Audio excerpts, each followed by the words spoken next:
Bob, you're next. On a dark winter's night, I once broke into the garden of the local witch's house and was shocked by what I found there. David, Steve. OK, at what point... There's a lot of questions, isn't there? At what point in your life did this happen? I'm going to guess somewhere between when I was 11 and 13. 12? I'm going to say 12. And you say the local witch's house. What do you mean by that? I mean, this is a very distant memory now. OK. It was the house, not very far from me, where all the kids said that the witch lived. And who did live there?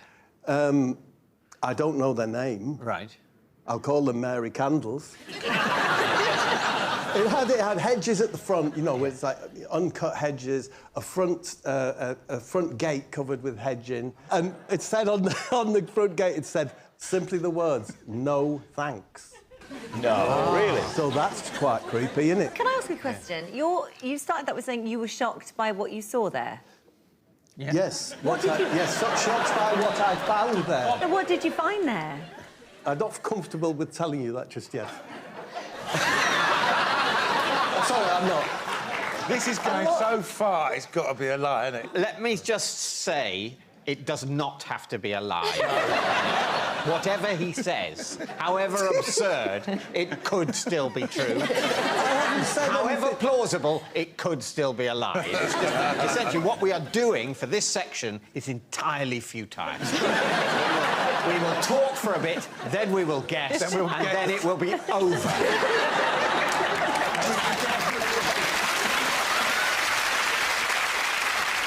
So how did you come to go into this house? Who were you with? I was with, what's he called? I was with Ken Numbers. I changed it, yeah. Ronnie Calculator's son. The vibe is, it's very unkempt, it's the gardening, because as we all know, Lee, witches hate gardening, wizards hate plumbing. Right. So we knew it was a female resident. Right. So you'd never seen Mary Candles, but you were only speculating it must be a witch rather than a wizard because it was an unkempt garden with no sign of deficient plumbing. Exactly. You know, we wanted to be the first people who said, no, we penetrated, you know, its boundaries. Yeah. We went into the front lawn, down a gate to the side, past the bins, past the back door, and then to the window where there was a light on, a big picture window, looked inside, and that's when we saw this extraordinary sight. Well, extraordinary to us as 12-year-olds. What was it? You've got to say. It was a tiny, tiny horse. And I'm not saying it was watching television, that was all that was in the room, was a tiny horse and a television on. I did get in the house. You got in the house? Yes, Mrs. Candles came out. Right. Oh. Yes, and she said to me, "You're one of the Mortimer boys, aren't you?" Were you? Yeah.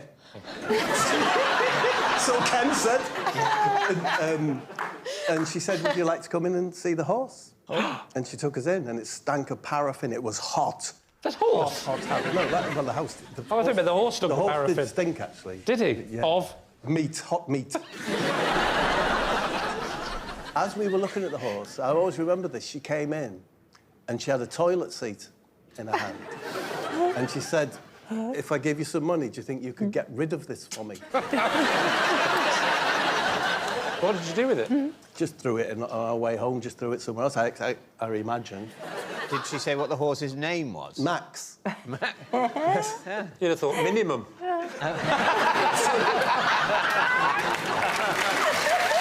right, well, now, Suggs, what are you thinking about this? I mean, you know, it's so preposterous, but David's flung me by saying this is the way it carries on anyway. Oh, yeah. Yeah, same. I mean, but no, I'm saying lie, of course. You say it's a lie. It was when you said the horse smelt like hot meat. Well, do you remember the detail of the paraffin heaters? Yes. Oh, yes. We're talking 40, maybe 50 degrees there with those old... 40 or 50 degrees centigrade. So we're talking like the temperature of the desert in Saudi Arabia. Did you ever see Mary Candles again? No, never. Never saw her again? Never saw her again. She probably melted in that heat.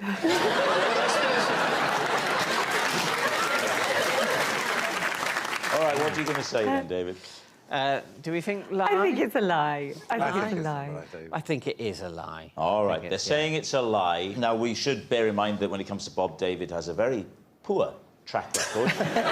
Let's see if he can be better tonight. Bob, truth or lie? I was telling the truth.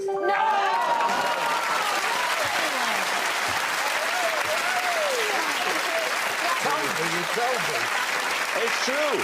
Bob really did break into a creepy garden. Suggs, you're next.